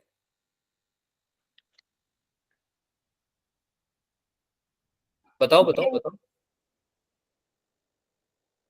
एक्स एक्सिस को टच कर रहा है ग्राफ, उसका मतलब क्या है, दिमाग लगाओ। Intensity zero. हाँ, इंटेंसिटी जीरो हो रही है, Yes, अरे sir. बेटा इंटेंसिटी जीरो हो रही है ना, अगर अरे यार एक्स और वाई का ग्राफ बनाते हो, और अगर कोई तुम्हारा ग्राफ है, वो अगर क्रॉस कर रहा है इसको, एक्स एक्सिस को, तो जिस पॉइंट पे एक्सिस को क्रॉस करेगा उस पे तो वाई जीरो हो जाता है ना, Yes, sir. उस पे तो केवल एक्स की वैल्यू है ना। तो वाई एक्सिस पे क्या है, इस जगह पे इंटेंसिटी है, अगर इंटेंसिटी का ग्राफ एक्स एक्सिस को टच कर गया तो मतलब क्या आ गया, उस पॉइंट पे इंटेंसिटी जीरो है। अच्छा, पहला डार्क बन रहा था, लैम्डा बाई पे पहला डार्क बन रहा था, तो पहले डार्क का मतलब यही तो होता है कि इंटेंसिटी जीरो है। अरे जहाँ पे उजाला ही नहीं है, लाइट ही नहीं है, वहां पे इंटेंसिटी रहेगी क्या, No, sir. No, sir. Zero रहेगी, कम भी No, नहीं sir. रहेगी, ऐसा नहीं कम रहेगी, कितनी रहेगी, जीरो रहेगी पूरी, ठीक है। तो यानी कि जितनी भी डार्क फ्रिंजेस बनेंगी, जितने भी डार्क बनेंगे, मिनिमा बनेंगे, उन सब पे इंटेंसिटी कितने आने वाली है, Zero. जीरो आने। तो लैम्डा बाय ए के बाद अगला डार्क का बन रहा था, टू लैम्डा बाय ए पे बन रहा था क्या, Yes, sir. Yes, sir. Yes, sir. ये आया फर्स्ट डार्क, ये आया सेकंड डार्क, राइट। और इन दोनों के बीच में पहला ब्राइट बन रहा था क्या, Yes, sir. Yes. First bright, ये कितने पे बन रहा था बच्चों,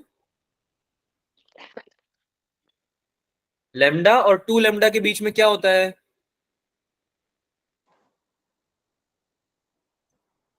अरे थ्री लैम्डा बाय टू पे बन रहा था ना, By two lambda. Yes, three sir. Lambda by two a पे बन रहा था ना पहला ब्राइट। Yes, sir. तो ध्यान से देखो, ये जो पहला ब्राइट है ये थोड़ा सा ऊपर उठा हुआ Yes, sir. है ना, थोड़ा सा ऊपर उठा हुआ है, यानी इसकी इंटेंसिटी कुछ है,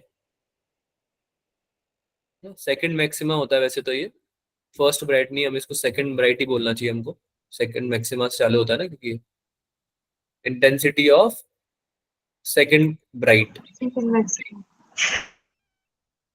है ना।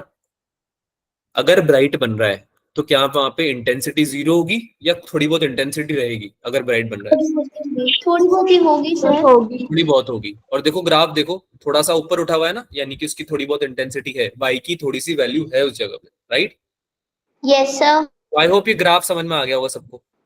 आ गया सर। और ध्यान से देखोगे ना ग्राफ को, तो जैसे जैसे आगे जाओगे, लैम्डा बाई ए से टू लैम्डा बाई ए, फिर तुम थोड़ा और गए थ्री लैम्डा बाई ए, और देखो थोड़ा और आगे जाते जाओ, क्या बिल्कुल जीरो होती जा रही है इंटेंसिटी, यस सर।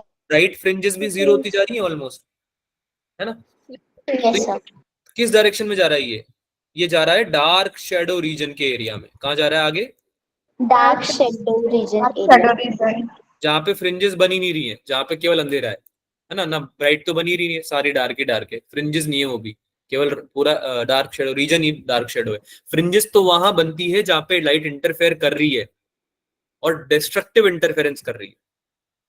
जहां पे लाइट पहुंच ही नहीं पा रही है उस जगह फ्रिंजेस थोड़ी बनेगी, उस जगह पे तो एक शेडो रीजन बनेगा। शेडो क्या होता है? Absence of light. तो लाइट वहां पहुंच नहीं पाई है, सही बात है। Yes, sir. Yes, आगे sir. चलते हैं। एक फॉर्मूला Yes, sir. एक फॉर्मूला पढ़ते हैं, डिराइव करते हैं। मतलब एक single slit of width A is illuminated by violet light of wavelength 400 nanometer and the width of the central fringe of the diffraction pattern is measured as y। यानी कि तुमने क्या किया, एक स्लिट बना दी A लेंथ की और तुमने वॉयलेट लाइट से इल्यूमिनेट कर दिया उसको। उसकी वेवलेंथ बता दी वॉयलेट लाइट की 400 नैनोमीटर है, और विड्थ बता दिया सेंट्रल फ्रिंज का आपका y की तरह मेजर हो रहा है। क्या मेजर हो रहा है? Right. विड्थ, Central में Right. हाँ, width of the central fringe. Width, जो विड्थ आने वाला है ना स्क्रीन पे, उसकी वैल्यू बता रखी है कि y है वो, है ना, y। तो तुमको क्या बोल रहा है, when half of the slit width is covered, अगर आधी स्लिट को, ऊपर वाले आधे पार्ट को कवर कर दोगे तुम और उसको येलो लाइट से इल्यूमिनेट कर दोगे, जिसकी वेवलेंथ दी हुई है 600 नैनोमीटर, तो तुमको ये फाइंड करना है कि जो width of the central fringe है डिफ्रेक्शन पैटर्न की, उसकी वैल्यू कितनी है। आपको ये फाइंड करना है। क्वेश्चन समझ में आया सबको? तुमने एक स्लिट ली, पहले तुमने वॉयलेट लाइट प्रोजेक्ट करी, ठीक है, और वॉयलेट लाइट की वजह से जो तुम्हारा सेंट्रल ब्राइट बना, उसका वैल्यू तुम्हें कितना दे दिया, वाई दे दिया। अब तुमने बोला कि जो आधा पार्ट है ना ऊपर वाला, इसको तुम क्या कर रहे हो, येलो लाइट से प्रोजेक्ट करवा रहे हो। कौन सी लाइट से? Yellow light. Yellow light. Wavelength दे दिया 600 नैनोमीटर। तो जब तुम ऐसा करोगे तो अब जो तुम्हारा सेंट्रल फ्रिंज बनेगा उसका विड्थ कितना आएगा, ये पूछा जा रहा है तुमसे, ठीक है। तो सबसे पहले क्या करेंगे इसमें, हम पोजीशन ऑफ फर्स्ट मिनिमा निकालते हैं सबसे पहले, तो ताकि हमें ये पता चले ना कि भाई जो सेंट्रल ब्राइट है वो कितना बड़ा है। अरे बेटा, फर्स्ट मिनिमा निकाल पाओगे, फर्स्ट मिनिमा निकाल पाओगे तो फर्स्ट मिनिमा ऊपर की तरफ और नीचे की तरफ जो रहेंगे फर्स्ट डार्क, अरे यही तो पढ़ा था ना हमने। Yes, sir. Yes, sir. First dark जो था, फर्स्ट डार्क ऊपर और फर्स्ट डार्क नीचे, इन दोनों के बीच की दूरी तो है तुम्हारी central bright. Yes, sir. Yes, sir. नहीं समझ में आया? आ गया। है ना? आ गया. तो अगर मैं फर्स्ट डार्क की वैल्यू निकाल लूं ऊपर और नीचे और उन दोनों को माइनस कर दूं, तो क्या मेरे सेंट्रल ब्राइट की विड्थ मिल जाएगी मुझे? Yes, sir. Yes, sir. मुझे पता है कि फर्स्ट मिनिमा की पोजीशन, एंगुलर पोजीशन क्या होती थी, lambda by a plus minus lambda by a, यही थी फर्स्ट मिनिमा की। अभी Yes, sir. है ना। Also angular width of central maxima, central maxima यानी जो बीच में विड्थ सेंट्रल मैक्सिमा की बनेगी, एंगुलर विड्थ, एंगुलर विड्थ वो कितनी बनेगी, 2 थीटा। कैसे? थीटा ऊपर आया Yes, sir. और थीटा नीचे भी आएगा। Yes, sir. नहीं समझ में आया क्या बोला मैंने? आ गया। बेटा एंगुलर विड्थ आप निकाल रहे हो अगर किसी चीज की, जैसे तुम मिनिमा की विड्थ निकालते थे तो तुम स्लिट से क्या लेते थे, थीटा एंगल पे तो लेते थे, ये थीटा ही तो है, Yes, sir. Yes, sir. यही तो है theta, angular width of this point P point, है ना। Yes, sir. तो तुम नीचे वाली थोड़ी कंसिडर करते थे तब, ऊपर वाली तो करते थे केवल थीटा जब लिखते थे, है ना। Yes, sir. जब तुम सेंट्रल ब्राइट के लिए भी थीटा लिख रहे हो, मतलब फर्स्ट मिनिमा के लिए जब तुम थीटा लिख रहे हो, तो तुम फर्स्ट डार्क ऊपर वाला लिख रहे हो ना, ये फर्स्ट डार्क। अगर तुम्हें नीचे वाला भी फर्स्ट डार्क लिखना है तो तुम्हें नीचे वाला भी थीटा लेना पड़ेगा, तो थीटा और थीटा कितना हो जाएगा टोटल, 2 थीटा। 2 theta. अब ये 2 थीटा तो मेरी एंगुलर विड्थ है। दोनों चीजों में डिफरेंस समझ में आ रहा है तुम्हें? Yes. Yes, sir. एक तो हो गया एंगल, कि ये एंगल कितना बन रहा है मेरा, एक हो गया एक्चुअल विड्थ, ये वाली विड्थ, यानी जब मैं इस लेंथ को मेजर करूंगा ना, सपोज करो तुम स्केल लेके गए और तुमने ये लेंथ मेजर कर ली, तो ये तो तुम्हारी निकली विड्थ, है ना। और ये जो विड्थ तुम्हारी एंगल बना रही है इस पॉइंट से, जो भी तुम्हारा एंगल बन रहा है यहाँ पे, जैसे 2 थीटा बन रहा है ये, तो इस 2 थीटा एंगल को जो तुम मेजर करोगे, जैसे कंपास से तुमने मेजर कर लिया, तो ये जो कंपास से जो एंगल मेजर हुआ है इसको क्या बोलेंगे, एंगुलर विड्थ। क्या बोलेंगे इसको? Angular. Angular width. विड्थ और एंगुलर विड्थ में डिफरेंस समझ में आया? Yes, sir. एक तो लेंथ है और एक क्या है, एंगल है। एक लेंथ है, दूसरा क्या है, एंगल है, Angle. ठीक है। ठीक है भाई, एंगुलर विड्थ निकल गया 2 थीटा। अब एंगुलर विड्थ की वैल्यू भी निकाल सकते हैं, क्यों? क्योंकि मुझे थीटा की वैल्यू पता है। थीटा की वैल्यू क्या होती है, lambda by A, first dark के लिए। Yes, sir. और ऊपर वाले के लिए लैम्डा बाई ए है, तो नीचे वाले के लिए माइनस लैम्डा बाई ए होगी क्या? Yes sir. तो Yes, sir. लैम्डा बाई ए में से अगर नीचे वाला lambda by minus lambda by A minus कर दूं, सब्ट्रैक्ट कर दूं, तो दोनों के बीच की डिस्टेंस मिल जाएगी ना? Yes, sir. अरे यार, अगर तुम ऊपर की पोजीशन को 5 बता रहे हो और नीचे की पोजीशन को 3 बता रहे हो, तो मैं 5 माइनस 3 करके इसके बीच की दूरी निकाल सकता हूँ ना, 2। Yes sir. है ना? तो यही तो किया है मैंने। ये लैम्डा बाय ए था मेरा, ये वाला चीज, और ये वाली चीज मेरी क्या थी? माइनस लैम्डा बाय ए। तो मैंने क्या कर दिया, लैम्डा बाय ए को क्या किया, माइनस कर दिया माइनस लैम्डा बाय ए से। तो ये कितना आ गया, 2 लैम्डा बाय ए। कितना आ गया? 2 लैम्डा बाय ए। अब मेरी विड्थ निकल के आ सकती है। कैसे? मैं क्या करूंगा, width of the central maxima equals to angular width multiply by d. ये कैसे किया मैंने? ये क्यों किया मैंने? ट्राइंगल याद करो, क्या इसमें tan theta P by B नहीं होता था? होता था। तो जब मुझे निकालना होगा पी, तो इसकी वैल्यू में क्या लिखूंगा, पी बाय बी होता था ना, तो टेन थीटा इंटू बी नहीं लिख सकता पी को? यस सर, लिख सकते हैं। तो जो थीटा होगा उसको टेन थीटा के बराबर लिख दूंगा। तो थीटा ही तो है angular width. Yes, sir. Yes sir. तो टेन थीटा को डी से मल्टीप्लाई तो किया है मैंने, बी से, बेस से। तो डी तो है ये बेस, देखो यहां से यहां तक का डिस्टेंस। Yes sir. समझ में आया कैसे निकाला ये? बीटा क्या है, विड्थ है। बीटा एंगुलर क्या है, एंगुलर विड्थ है, यानी टेन थीटा के बराबर है यहाँ पे ऑलमोस्ट। और डी क्या है मेरा,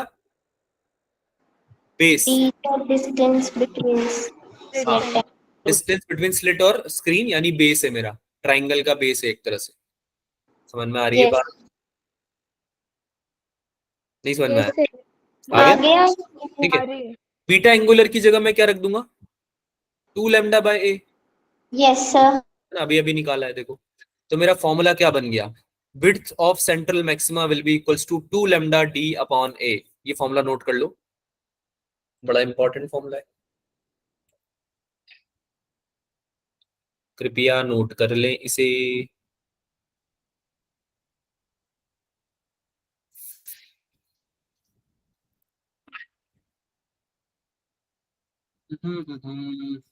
आई होप समझ में आ रहा होगा तुम्हें थोड़ा बहुत, नहीं?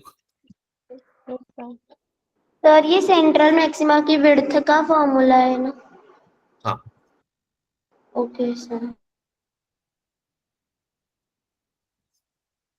अच्छा एक बात बताओ, beta equals to 2 lambda D by a आया, क्या ये वैल्यू वाई के बराबर दे रखी है क्वेश्चन में, वायलेट लाइट के लिए? Yes sir. Yes, sir. width of the central fringe of the diffraction pattern is measured as y, लिखा हुआ है क्वेश्चन में। Yes, yes sir. सर। तो मैं इसको सॉल्व करते वक्त लिखता हूँ, वायलेट के लिए beta equals to 2 lambda D upon a, ये कितना है, y के बराबर। इसको सॉल्व कर लेते हैं। 2 इंटू लैम्डा की वैल्यू कितनी दे रखी थी बच्चों, 400 दे रखी थी क्या वायलेट के लिए? देखो Yes, yes sir. Sir. Upon में क्या हो जाएगा, a, ए। है ना, और ऊपर क्या आ जाएगा, डी। डी की वैल्यू दी नहीं रही है तो डी एज इट इज लिख देते हैं, ए की वैल्यू भी नहीं दी है तो ए भी एज इट इज लिख देते हैं। अच्छा अब ये बोल रहा है कि तुमने आधा पोर्शन किससे कवर कर दिया है, येलो लाइट से। ठीक है। Yellow light. तो येलो के लिए जब मैं ये सेम फॉर्मूला यूज करूंगा, बीटा क्या है, fringe width for yellow, central bright की विड्थ फॉर येलो, तो मैं फॉर्मूला तो ये यूज करूंगा ना, जनरल फॉर्मूला है तो 2 लैम्डा डी अपॉन ए, यही फॉर्मूला यूज होगा क्या? सेम। Yes sir. तो इसको ही सॉल्व करेंगे क्या आगे? Yes sir. Yes, नहीं sir.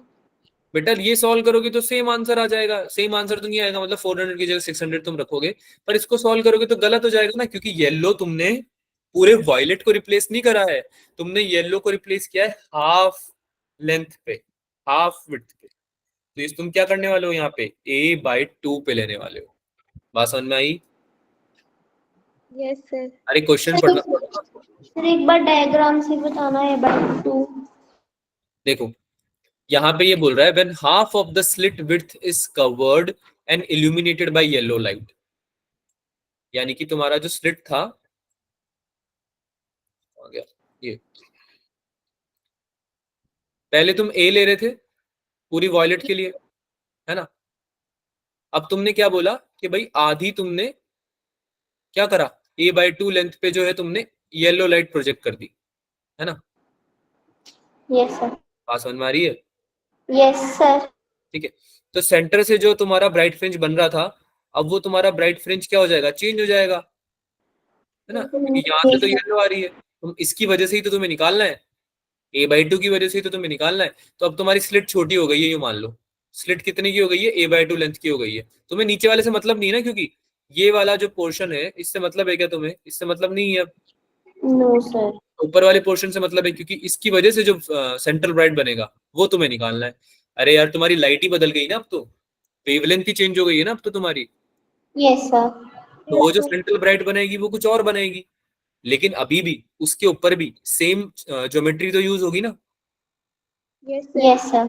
अरे सेम फॉर्मूला तो यूज किया जा सकता है ना उसके ऊपर। बताओ मुझे यहाँ पे ऐसा कहाँ लिखा हुआ है कि भाई अगर मेरा लैम्डा चेंज हो जाएगा तो मेरा ये फॉर्मूला गलत हो जाएगा, बताओ। नहीं लिखा। नहीं ना, नहीं ऐसा कुछ लिखा नहीं, है। ऐसा कुछ नहीं दिख रहा ना हमें।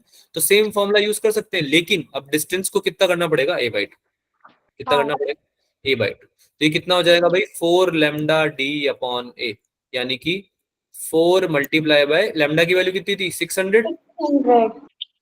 D upon a. ये आ रहा था तुम्हारा 800 डी अपॉन ए, ये तुम्हारा कितना आ जाएगा, 2400 डी अपॉन ए। ठीक है, अगर ये y दिया हुआ है, y दिया हुआ था ना वॉलेट के लिए, ये यस कितना सर। हो जाएगा, 3y हो जाएगा क्या, देखो ध्यान से। Yes, sir. Yes sir. तो यही आंसर है आपका, 3y is the right answer for this question. समझ में आया question? Yes Yes, sir. sir. क्या हुआ, ऐसा धीरे धीरे यस सर क्यों बोल रहे हो, समझ में नहीं आया क्या? सर आगे 3y कैसे आया? क्या चीज? सर 3y कैसे आया?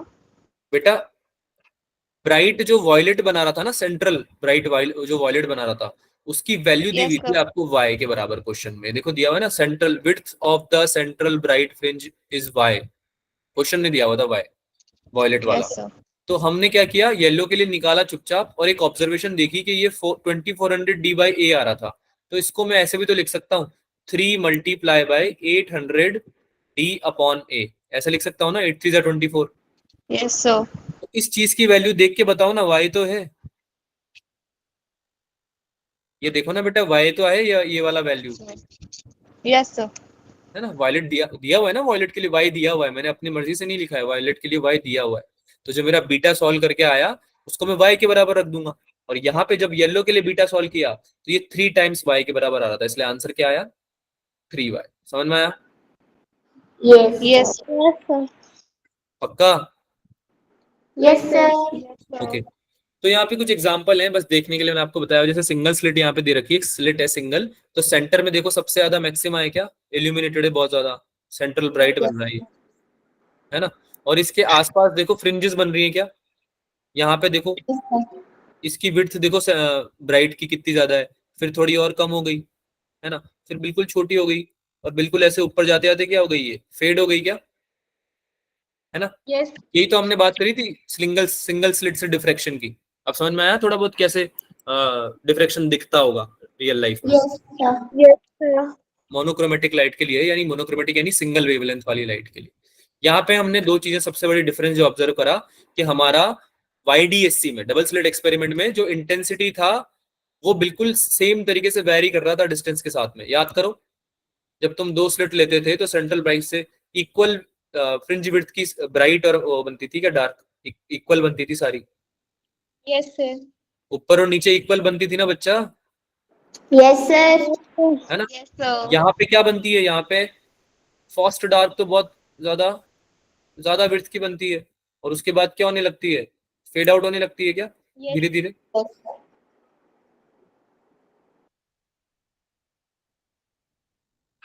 है ना। Yes sir. Yes, sir. ठीक है, तो इस वजह से सेंटर पे क्या है, इंटेंसिटी मैक्सिमम, है ना, यहाँ पे सेंटर पे जितनी आ रही थी उतनी ही ऊपर भी आ रही थी, सारी फ्रिंजेस का फ्रिंज विड्थ क्या था, सेम था। जबकि यहाँ पे ऐसा नहीं आ रहा है, यहाँ पे सेंटर पे तो सबसे ज्यादा आ रहा है। सिंगल स्लिट भी होता है ना, क्योंकि ये डबल स्लिट नहीं है। आपको डिफरेंस समझ में आ रहा है डबल और सिंगल स्लिट में? डबल स्लिट में और सिंगल Yes, स्लिट में sir. डिफरेंस है ना? Yes. Young's double slit experiment was about double slit and diffraction is about single slit. Cool? Yes, sir. Yes, ठीक sir. है। हाँ, अगर हम इन दोनों को इंटरपोलेट करेंगे, ठीक है, तो ये आपका ऐसा कुछ दिखेगा, डिफ्रैक्शन का एनवेलप ऊपर और नीचे actual intensity distribution for double slit experiment. Interference और डिफ्रैक्शन में जो डिफरेंस है इसको एक बार रीड आउट कर लेना, ठीक है।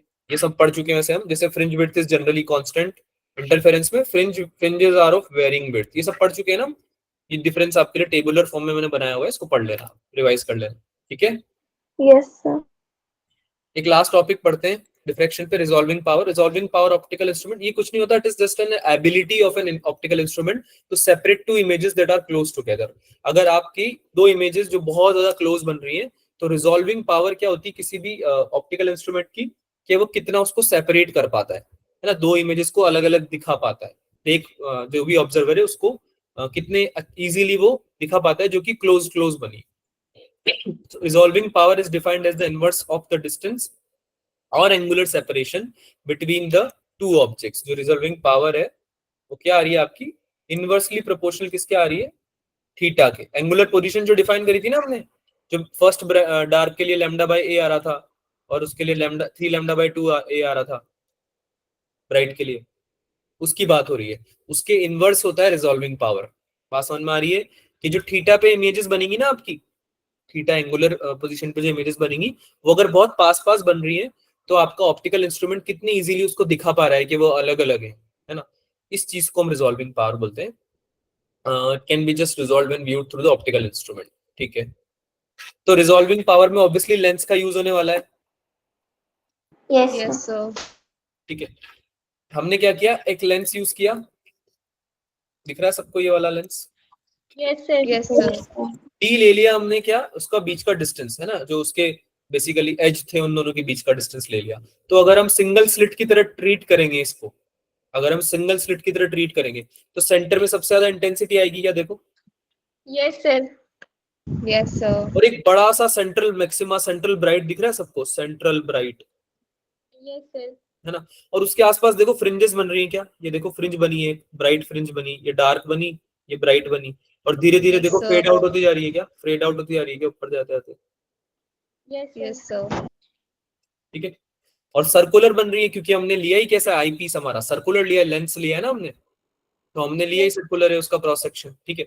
रेडियस बनती है, ऑब्वियसली रेडियस बनेगी इस केस में, अगर आप सर्कुलर सेंट्रल ब्राइट बना रहे हो, सर्कुलर ब्राइट, सर्कुलर दिख रहा है ना सबको सेंट्रल ब्राइट, Yes, sir. ठीक है। तो उसका कुछ ना कुछ रेडियस हो रहा होगा, उस रेडियस की वैल्यू कैसे निकालते हैं उस बारे में ये topic. R naught will be equals to approximately 1.22 lambda F upon D. इसमें लैम्डा तो है आपका वेवलेंथ ऑफ द लाइट, है ना। एफ क्या है आपका, फोकल लेंथ ऑफ लेंस। ये जो लेंस यूज किया है ना आपने, ये जो लेंथ यूज किया है, इसका फोकल लेंथ आपका एफ हो जाएगा। डी क्या हो जाएगा, अपर्चर। अपर्चर समझते हो, जैसे कि स्लिट के बीच की दूरी डी थी अगर, या ए थी, तो जो तुम लेंस बनाओगे इसकी जगह, उसके टॉप और बॉटम के बीच में कितना डिस्टेंस है, अपर्चर बोलते थे ना इसको। Yes, sir. Yes, sir. तो अपर्चर का जो डिस्टेंस है उसको हम डी ले रहे हैं, फोकल लेंथ ले रहे हैं एफ, और लैम्डा तुम्हें पता ही है, तो ये फॉर्मूला भी नोट कर लो। Radius of the central bright region is given as this. Radius of the central bright region की वैल्यू ये हो जाएगी।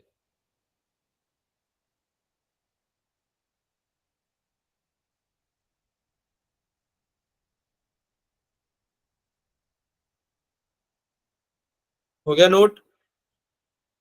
Yes, sir. Yes, sir. Cool. तो हमने जैसे डिफाइन किया था कि रिजॉल्विंग पावर हमारा होता है one upon theta, one upon delta theta, कितना चेंज आया बेसिकली एंगुलर पोजीशन में। So for two objects to be resolve, जिसको रिजॉल्व करना है बेसिकली, हमें बताना है कि भाई कितना दूर बना है। दिख रहा है आपको दो ऑब्जेक्ट कितना दूर बना है, तो ये इनके बीच का एंगुलर सेपरेशन कितना है, डेल्टा थीटा, है ना। एंगुलर पोजीशन का सेपरेशन कितना है, डेल्टा थीटा, θ1 माइनस θ2 करके लिख लो या डेल्टा थीटा करके लिख लो। इसकी वैल्यू कैसे निकलेगी, R0 अपॉन एफ, अगेन वही टेन थीटा वाला कॉन्सेप्ट। ये R0 था, ये एफ था फोकल लेंथ, तो आपका जो थीटा आ जाएगा वो क्या आ जाएगा, R0 अपॉन एफ आ जाएगा ना, tan theta equals to Yes, perpendicular sir. Upon base, है ना। तो उसको हमने अप्रोक्सीमेटली R0 अपॉन एफ के बराबर ले लिया, और जब ने हमने इसमें R0 की वैल्यू डाली जो हमने अभी यहाँ पे डिफाइन करी है 1.22 लैम्डा एफ अपॉन डी, तो यहाँ पे आपका फॉर्मूला आ गया, resolving power will be equal to D upon 1.22 lambda. इसको भी नोट कर लो, ये फॉर्मूला आपको यूज करना है जब आपसे रिजॉल्विंग पावर पे क्वेश्चन आएगा और आपसे पूछा जाएगा, उसमें आपको डी दिया हुआ होगा, D will be your aperture distance of lens. किया note? Yes, sir. Yes, sir. ठीक है। अब ये आई, टेलीस्कोप, ह्यूमन आई, सबके लिए अलग अलग आप पढ़ सकते हो, मॉड्यूल के थ्रू भी आप इसको रिवाइज कर सकते हो एक बार के लिए, बेसिक आइडिया आपको लग गया होगा। Some questions, few questions I am giving as an homework, please attempt these questions, ठीक है। ये फॉर्मूला बेस्ड क्वेश्चन है, आप जो पढ़ चुके हो अभी इसके ऊपर ही क्वेश्चन है, तो अभी मैं इसको कंटिन्यू नहीं कर रहा हूँ, थोड़ा बहुत मैं बता देता हूँ क्या पढ़ना चाहिए तुमको। आज हमने पहली बात तो डिफ्रैक्शन कंप्लीट किया है, पोलराइजेशंस को स्टार्ट किया जाएगा नेक्स्ट क्लास में, ठीक है। पढ़ के आना चाहते हो तो पढ़ के आओ।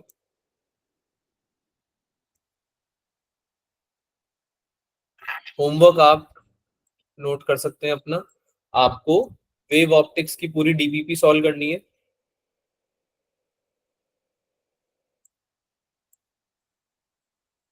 पीवाईक्यू सॉल्व करने, और जब ये दोनों हो जाएंगे तो इसके बाद आपको मॉड्यूल के क्वेश्चंस लगाने जेई के अलावा जितने भी हैं, ठीक है। एक्सरसाइज और ऑब्जेक्टिव्स, जब ये काम हो जाएगा तो आपको 11th के लिए बताता हूं मैं, 11th में आपको क्या करना है, जितने भी टॉपिक्स आपने अभी पढ़े हैं ना, उन सब टॉपिक के आप क्या करोगे, पीवाईक्यू लगाओगे, या फिर अगर पीवाईक्यू अवेलेबल नहीं है तो आप क्या करोगे, मॉड्यूल के ऑब्जेक्टिव सॉल्व करोगे सारे, okay sir. Objectives plus exercise, ये 10 दिन का काम है, यस सर। ऐसा मत सोचना सर ज्यादा काम दे दिया है, बहुत ज्यादा टाइम है अभी तुम्हारे पास ये करने के लिए। 11th के जो टॉपिक्स पढ़ चुके हैं ना मेजर टेस्ट के लिए, उनकी बात बता रहा हूँ। जब ये दोनों Yes. काम हो जाए, सबसे पहले ये काम करना है, दूसरे नंबर पे ये काम करना है, तीसरे नंबर पे जब ये दोनों काम हो जाएंगे, लास्ट जितने भी टॉपिक इस मेजर टेस्ट में आ रहे हैं 12th के,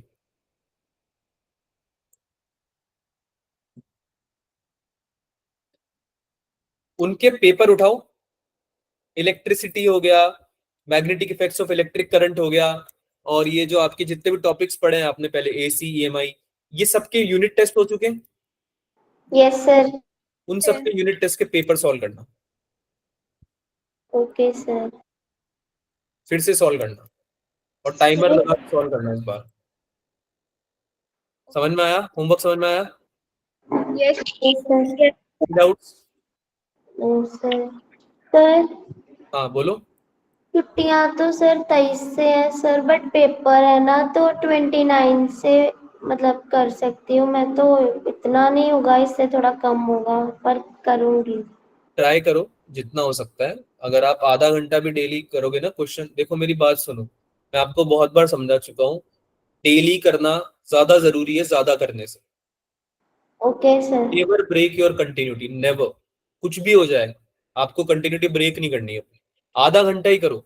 एक्सरसाइज समझते हो? एक्सरसाइज जब एक्सरसाइज यस करते हो बॉडी की, तो एक्सरसाइज कैसे होती है, अगर आप अभी कर लो, एक आज आपने मान लो पुशअप मार लिए, पुशअप कर लिए बहुत सारे, 100-150 पुशअप कर लिए, और फिर अगले एक साल तक या एक महीने तक कुछ नहीं किया, बन जाएगी आपकी कुछ फिजिक, बन जाएगी कुछ हेल्दी हो जाएगी बॉडी आपकी, नो लेकिन सर। एक हफ्ते तक रनिंग करोगे और फिर एक महीने के लिए छोड़ दोगे तो कुछ फायदा ही नहीं होगा। इससे बढ़िया ये है कि रोज आप 5-5 मिनट 10-10 मिनट एक्सरसाइज करो भले ही, पर रोज करो। तो आपको फिजिक्स के क्वेश्चन 15 मिनट प्रैक्टिस करो, आधे घंटे प्रैक्टिस करो, डजंट मैटर, पेपर के टाइम पे भी किए जा सकते हैं। डोंट टेल मी कि आप you can not pick out 15 minutes और हाफ एन आवर। सर आधे घंटे में 10 भी क्वेश्चंस नहीं होते। बेटा कोई बात नहीं, जब टाइम मिलेगा तब ज्यादा कर लेना, ओके सर। है ना। अभी कंटिन्यूटी मेंटेन करने के लिए कर लो ताकि एकदम से बर्डन नहीं आए, जब पेपर खत्म हो जाएंगे तब भी तुम्हारे पास 4-5 दिन बचेंगे। ओके सर, है ना, तब कर ले, बाकी के तब कर ले। Okay sir. कूल। और किसी को कुछ पूछना है? No, sir. No, sir. Okay then, I'll see you in the next class. Bye bye everyone. Bye, sir.